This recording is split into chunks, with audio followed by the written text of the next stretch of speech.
Okay, happy Wednesday. For those that are here early, we are just ramping up. We're going to give it a minute or two for folks to join us here in the Zoom. If you're watching us live and you're in Zoom, just drop a comment in the chat. Let me know that you can see and hear me.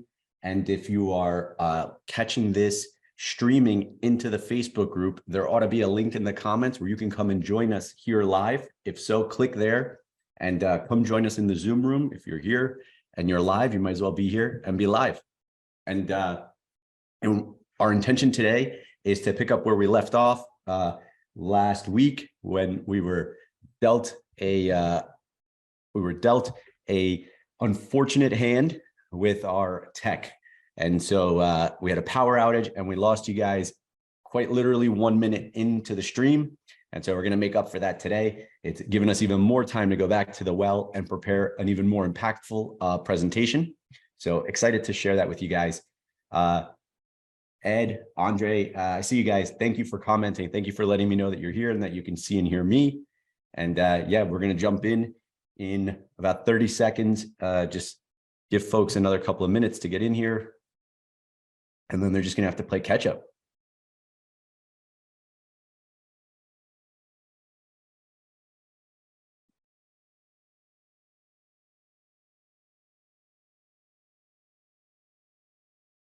Yeah, so today's talk is going to be very much a show and tell format. So I've got essentially one slide that I'm going to drive from, and then a bunch of images that I'm going to share with you guys. And I'm encouraging you to use the chat, chime in with questions as you have them. You're for sure going to have questions given the format of today's talk and just the overall content. Excuse me, because we're going to go deep on trade tracking and managing rehabs and contractors and essentially the whole project timeline. And so I anticipate that this is going to be a very interactive session. It should be. And ideally, you'll be at your desktop. For those of you that are, you're going to get a great benefit from seeing this imagery. For those that aren't, hopefully you catch this later and you can see a lot of the imagery because it's going to drive a lot of what we talk about. And speaking of which, I'm going to jump in. And so just give me a minute as I share my screen.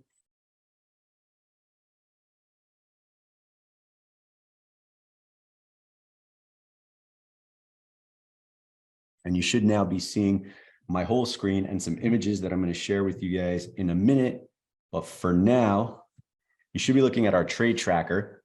And if you do see it, drop a comment in the chat. Let me know that we're looking at the same thing. I'm going to take you through this quickly, and then I'm also going to use some imagery to help drive home and illustrate what each of these phases is and what all each of these trades is expected to do on a rehab.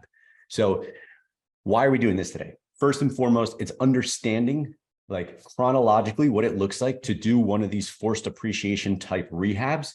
And then who's going to be responsible for what? The who and the how today, right? Like often we talk about the who, not the how. Like we know how to do the how. We just need to figure out the who to do the how. Well, today, think more like, okay, let's understand the how and the who that's responsible for it. So it's a two-part talk today. And then I'm going to show you, like I said, some illustrations, some imagery to help illustrate this in a more tactile way. So first, here it is laid out on a one-pager. If you've ever been on one of these calls, I've likely either referenced this or showed this. And this is the trade tracker. Sometimes you will have seen it with like a red heart up here in the top because it is the beating heart of our fix and flip operation. And so that's why I often reference it. And that's why I'll show it anytime I can, because it's that valuable. It's that important. What you're looking at in the center in the dark green boxes are the core 12 trades that are going to be responsible for bringing a project through to completion. In the lighter green boxes, what you're looking at are those ancillary trades that feed in and out of those core chunks of trades. I say trades, but think contractors, right? But essentially, you need those core 12 to bring a project through to completion. Your first chunk of trades is all that front end heavy lifting, the masonry, the roofing, the siding, the framing, like the actual structure. The second set of trades is MEP. It's your mechanicals, it's your and electrical, it's your plumbing. The third is insulation, drywall, floors, and ultimately the finish, the trim, tile, paint. And like I said, those 4 chunks of trades, those core 12 trades, that's how you get these projects stood up. And then there's these ancillary trades that flow in and out. We're going to talk about them as we go through this, but I want you to visually kind of think top left to bottom right and just follow along as we run through this. Of course, we're going to be constrained on time. We can't go super deep. Questions that flow in that I can answer, I will, regarding these trades, these contractors. But this is something that we spend a ton of time on in the accelerator, stuff that we're constantly kind of diving deep on because there are a lot of nuances. But that being said, on the front end, you're thinking about project production. If you've seen our talk on proper project production, it's the front end. It's the architect, the engineer, the designer, the steel fabricator, right? All those things that need to happen long before you're ever swinging hammers on site. That's that like top left ancillary trades, light green box feeding in to the actual trades that then come on site and execute on the blueprint that the architect and the engineer put together, right? They'll build to the drawing, but the drawing has to exist. And that happened ideally long before you closed on the project, right? If you've done that work on the front end, you close and can go right to work in the field. If you haven't, which a lot of investors don't, they close and then they have the architect come in and field measure. They then send floor plans out for review to get quotes for steel fabrication, to get quotes for masonry for an addition, to get quotes for the framing. But what if in those 30 days between when you sign the contract and when you close on the property, what if you got in there and did some production work, did some front end lifting, got the architect to do the field measures and prepare some drawings that you could then start sending out for bids, right? And then you close and you actually get to go to work. So what does that look like? Well, those 3 core trades, they're going to do all that structural on the front end. They're going to stand the house up essentially. There's some demo required, of course, and I'm going to show you some pictures of how this looks as you execute on this. But imagine that now you're in the field and now you're doing the actual frame and creating the structure in which everything else is going to happen. That's your mason doing the addition to the rear, or maybe that's your mason doing front steps, creating pads for you to put your machines on. Imagine things like that. It's adding square footage, but it's also blocking up windows in a basement if you've got one. Doing the French drain, our masons do our French drains. Then the mason's handing the baton. Imagine this constantly like this flow, right? The mason hands the baton to the framer comes in and starts working on top of the base, the structure, the foundation that the mason's created, and goes up from there. Your framer, should also be ripping the roof off if you're doing an add a level, which is what we advocate for, the add a level addition type model. Now the framer is going to come in, rip the roof off. Clearly he can't put the second floor on top of the existing first floor roof. It's got to come off, at which point he can build up from there. That's your framer. So your mason and framer are working together to create additional square footage. Now you come in and you roof and wrap the house. So the framers completed their portion. They've added this additional square footage. They've sheathed the exterior. They've sheathed the roof with plywood. Now your roofer and sider step in and they'll put shingles or what have you on the roof. They'll put, whether it's vinyl or hardy or whatever the case is, on the sides.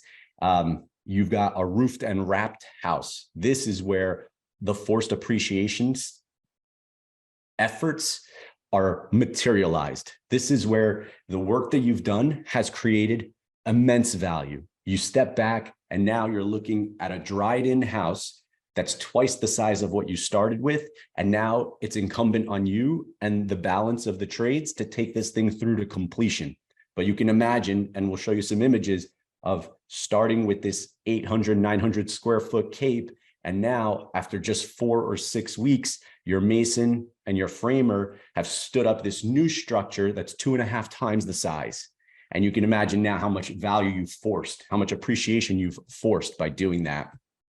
And then these ancillary trades you see at the bottom there, that's the windows, the exterior doors, the interior stairs. These are all things that the framer is responsible for, but things that you're expected, or your GC or your project manager is expected to be conscious of. They'll do the install, but you've got to do the sourcing, right? You've got to do the takeoffs. Your team's got to do the takeoffs, figure out what windows, what doors, who's going to fabricate the interior stairs, and then they'll install them. But these are things you want to be mindful of. You and your team are making sure that while the framer's on site framing, you're having those things sent to the site.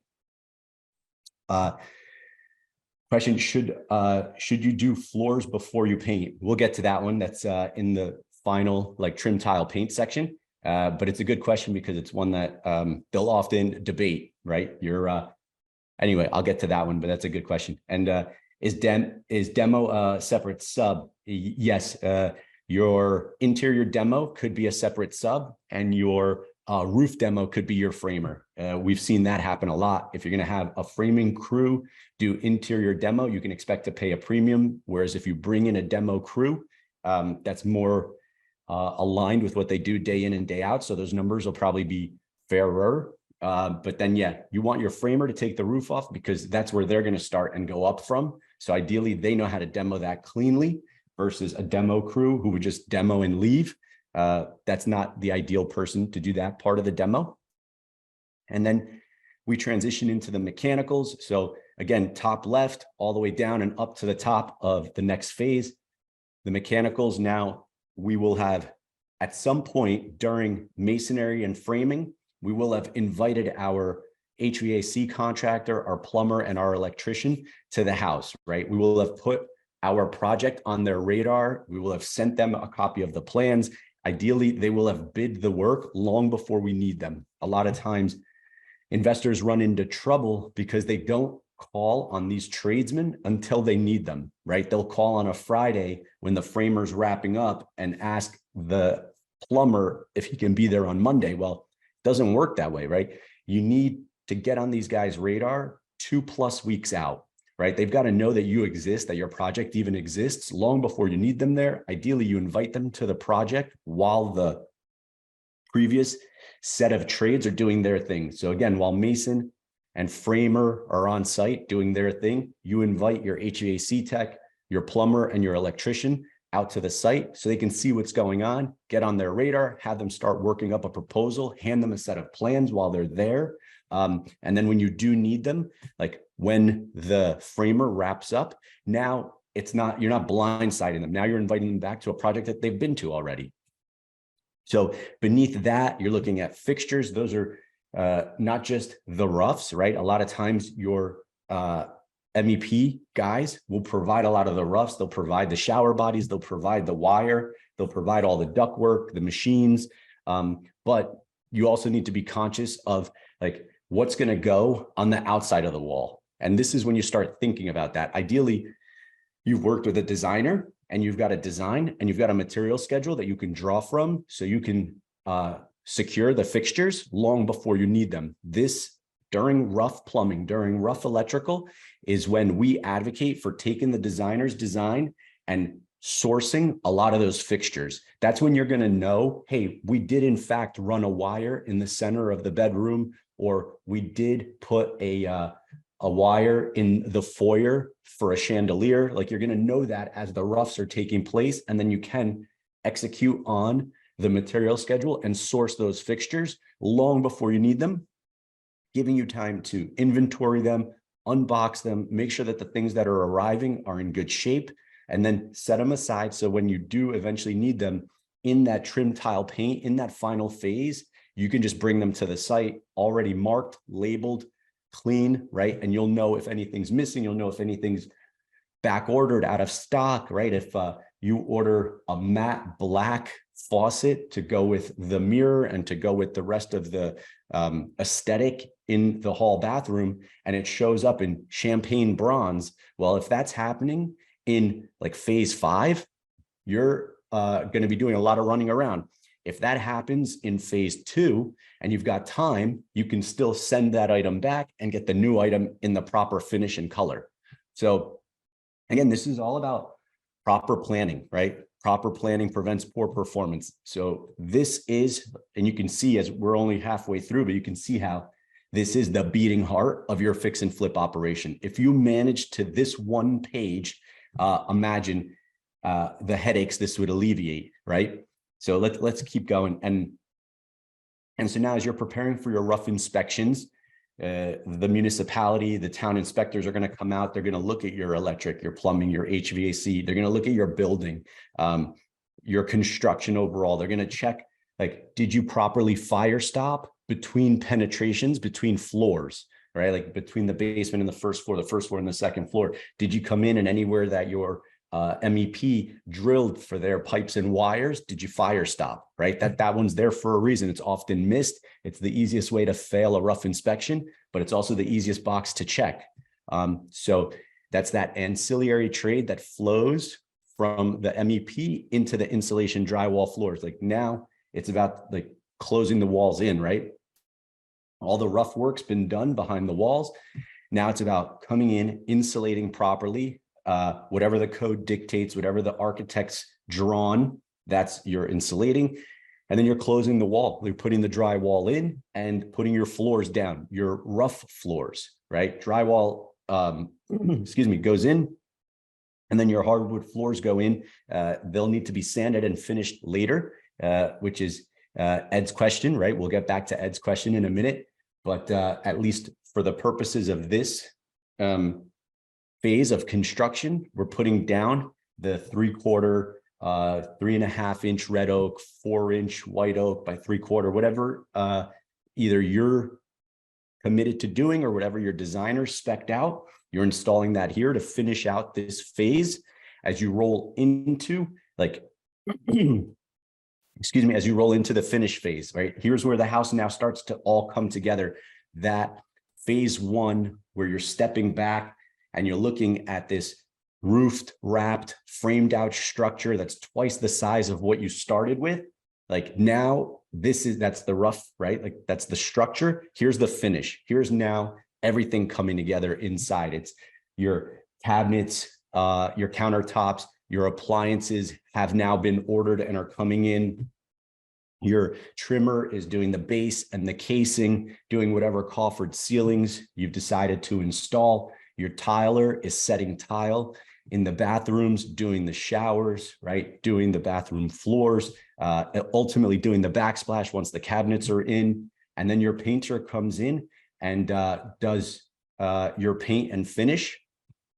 And again, like back to Ed's question, this is where there's a lot of finger pointing because the floor installer doesn't want to come and sand and finish his floors just to have the painter then come and drip paint on his floors.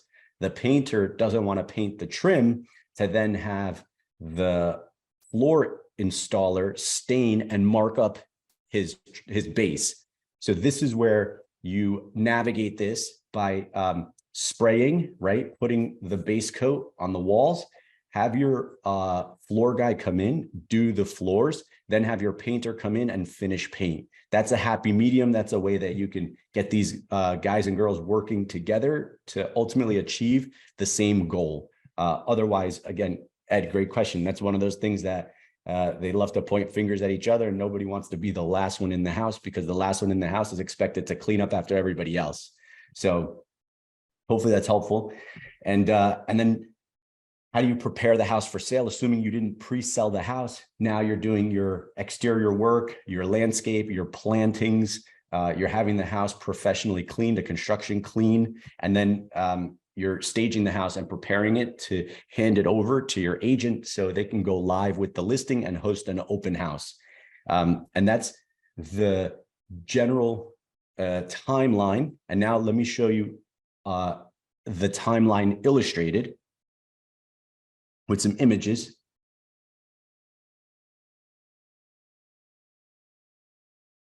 We'll close this up and just leave this here as a visual.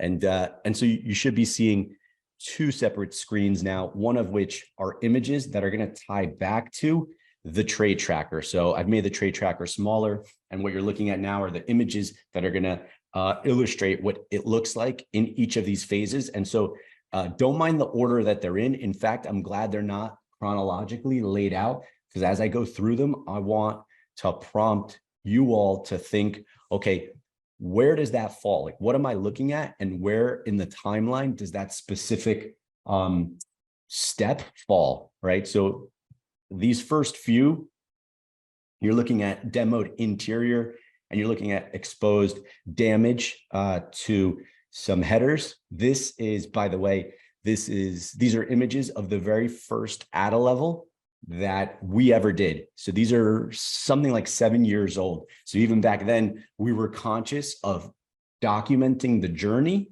And if it's worth doing, it's worth documenting. You've heard me say that. So that's why these images even exist 7 years later.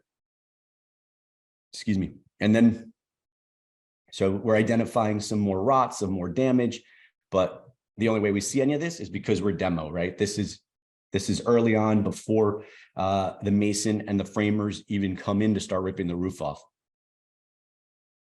Here's a cleaned out basement. If I remember right, this house was unfinished, so the basement was there, and it was just, you know, incumbent on us to go and finish it. Here's what we started with.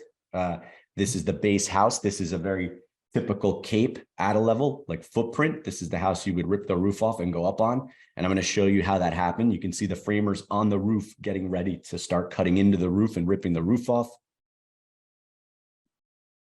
Here's some daylight. So you could see that that roof started to come off. Here's a cut into the dormer. So now that second floor roof's completely gone, and you're looking at the dormer.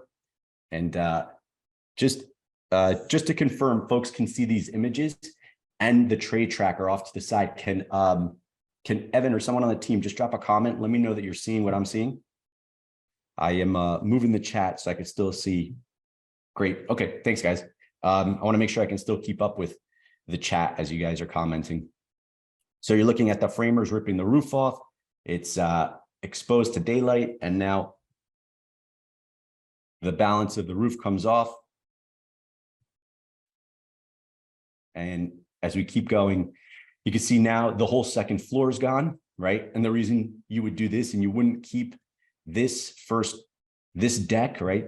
What we're standing on here, where this ladder's coming up, this is the second floor deck, but we wouldn't want to necessarily keep that, because if we're going to rip the roof off anyway, why would we not push the first floor to 8 to 9 feet, right? Because this is at 8 feet and that's a little bit low. And so we want to see a 9-foot ceiling. This is how you get that.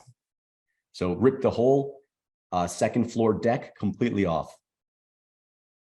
And in this case, we're cutting into the front of the house, so much so that it didn't make any sense to keep the front facing wall of the house. Again, this is still all frame, right? The framers are doing all this. The front facing wall of the house had a narrow door and a couple of really small windows that aren't even decode anymore. But the way the new house was drawn, which you'll see on the next one, right? The new house has much bigger windows, double doors, right? So it doesn't make any sense to try and cut into the existing front facing wall of the house. If you go back here and look, right? Like this front facing wall of the house with the small window, the single door, this tiny window here, none of that's going to work based on the new drawing. And so that's why you'll often see that whole front wall of the house come away, and the frame for the new front wall is there. Now you're seeing it take shape. You're seeing the second floor deck. You're seeing a cantilever, right? Still clearly framers, right? We haven't handed the baton off to anybody else yet. This is still just frame going in. Second floor taking shape. You can see some of the masonry happening. That front step is being shifted to the left. So this is where your mason's also working while your framer is working. On this particular house, the mason didn't do a rear addition or a side addition like sometimes we would have done, you know, later on. This was one of our earlier ones, and all we needed the mason to do was to shift the front stairs, do a French drain, and do some pads for the machines. So you're watching all this happen, and you're seeing which trades are on site at what time. Now, like I said, you stand away from the house now, and if you look at what this framed out house looks like versus what you started with, right? Clearly, much different house now. A lot of the forced appreciation is happening right here with what you're looking at. So we'll keep going. In this particular case, there's a garage. We ultimately pushed this garage back behind the house. It was encroaching on the side yard setback, and which prevented us from going up over it. A lot of times we'd look to go up over the garage, but because this was so close to the side yard, that wasn't an option here. So it was already, as you can see, kind of falling in on itself. So we just moved it instead of going up over it. Here's the roof of the garage having come down. Here's the house sheathed. You heard me make reference to the sheathing. Underground plumbing going in the basement. You could see the basement starting to get framed, whereas it was originally unfinished, but we're reclaiming that space. More basement framing. So still framer, and now we're starting to facilitate that handoff from the framer to the plumber. So the MEP starting to work here. You're starting to see that happening. That baton's being handed off. The framers are finishing. I alluded to this earlier, Mason demoing the old front steps, moving them to the left. So where the new door sits. Here's your MEP coming in full force. Here's your electrician and all their rough materials. We already showed plumbing going in here. That's what this trench is for. So you're seeing plumbing happen. You're seeing the electrical start, windows delivered. This is the framer finishing up before he officially leaves and hands over the house, putting in exterior doors and windows. These are the fabricated stairs already installed. You can see those behind the windows. Mason doing the side steps, removing these. So Mason's still working as the framer's finishing up and as the electric, plumbing, and HVAC is getting started. You could see more masonry, more outside demo, the mason creating the pad for the machines to go outside. So here's the fully framed house and electrician running their wire, an old angled tray. We don't do these anymore. Honestly, I don't think anybody does these anymore. So you could see how these things have evolved over time. Mason pouring cement for the footings, for the new front steps. Here's the new front steps. Windows are in, door is in, right? Like this was hardscapes. So the front walkway, the back patio. If we had this to do again, I would not do this early on in the process. There's still far too much construction happening to put your finished pavers down and risk them getting all marked up. I would bring the mason back at the very end to do this as part of hardscapes and finish, not at the beginning. Again, we were learning, right? Here's the stairs, unfinished, but at least the structure and the foundation is there. I think this is the repeat image. Now you're starting to see the mason preparing the front facade for stone on this house. We opted to do stone on the first floor. Now we've transitioned inside. They've finished up MEP. We've passed rough inspections. We've insulated, and now we're closing in the walls. That's drywall going in. And so if you're following along, you're here, right? Oh, disregard that. You're here. You're in this like phase 3 step. Insulation's gone in, and now they're drywalled, and now we're transitioning into phase 4, like this box up top right. Cabinets, countertops, appliances are starting to go in. That's what you're watching happen here. Same photo again. And you can see that this is clearly a 7-year-old house, right? Like these dark shaker cabinets were in vogue for a hot minute. They're not anymore, but at the time, this is what was working. But again, this hasn't changed, right? This trade tracker, which came along after this project happened, it came along maybe 10 projects later after we realized that we're doing the same things in the same order every time, or we should be anyway. And so that's how the trade tracker evolved. And that's how this all ties back to what you're actually seeing right now. And here's siding going in. This happened late on this project. This would have happened far sooner. We would have had this house roofed and wrapped, sided, probably long before insulation. In fact, in some towns, you won't pass a rough inspection without having the siding on. You can't insulate the interior until you've sided the exterior. But this was this was ages ago, and we were still learning. So this is a learning exercise for all of us. And so you guys are watching this come together. This garage is gone now. The front, oh, didn't want that. The stone's coming in. The ledge is there. Here's what, oh, let me see if I can back out. Zooming in far more than I would have liked. Here's tile, and we were doing some creative tile work. We're in that trim tile paint phase now. Transitioning to exterior, right? Trim tile paint, the landscape, the finish work, planting the seed, putting the hay down, countertops are in, backsplash going in, appliances have already been in, pulled out so they could do the backsplash, appliances get pushed back in. You could see the whip up top for the hood, interior stairs, railing, balusters, railing at the top. This is all that trim tile paint finish. You don't see those finished floors in yet, right? So back to Ed's question. Here's barn doors, like tricking out the house with some like tricked out finish selections. Hood, again, this is a very dated hood. You wouldn't see this go in on a house now. And exterior front steps and rails going in at the very end.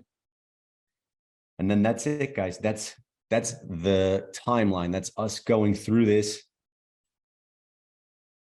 kind of start to finish in a like very visual way. So working from the trade tracker, watching those trades facilitate that handoff, the top left to bottom right, right? Like the pre-work, the architect, the engineer, the designer, handing it off to your mason and your framer, then your MEP, right? Then insulation drywall floors, then trim tile paint, finish, landscape, right? Beautify the house, clean the house, stage the house, list and sell the house. And you've seen images to kind of illustrate each of the stages. And so hopefully that's helpful. This was all meant to be like a trade timeline, 30,000 foot view kind of walkthrough. Again, if you want to go deeper on this type of stuff, it's not a 30-minute talk, right? Like each one of these chunks of trades is 30 minutes to an hour in and of itself. And like I said, we spend a lot of time doing that offline in our accelerator. And so if you want to learn more about that and possibly get on one of those calls with us, those are every standing calls every Tuesday night at 6. Comment accelerator, whether you're watching this later on the Facebook or here now live. And someone from the team will reach out to you and see if we can get you invited to one of those calls. But again, I hope this was helpful. Kept it short and sweet and wanted to just take you guys chronologically through a project, show you the timeline, show you how the trade tracker, like how it is the beating heart of the operations division. It is what you need to kind of work from if you don't want to miss steps, right? If you want to do things and you want to be shooting from the hip and chasing tradesmen when you need them, then you can clearly do that. And plenty of investors do. But if you want to be thorough, you want to be thoughtful, and you want to bring these things in on time and on budget, this is how to do it. So thank you guys again for being here live. Thank you for your patience. We lost you a minute into the stream last week, and I'm sorry about that, but hopefully this was helpful, and look forward to seeing you guys on next week's training. Any questions, feel free to reach out inside of the group or here in the chat, and someone from the team will get back to you. All right, guys, have a great day. Enjoy the rest of your week, and we'll see you on the next training.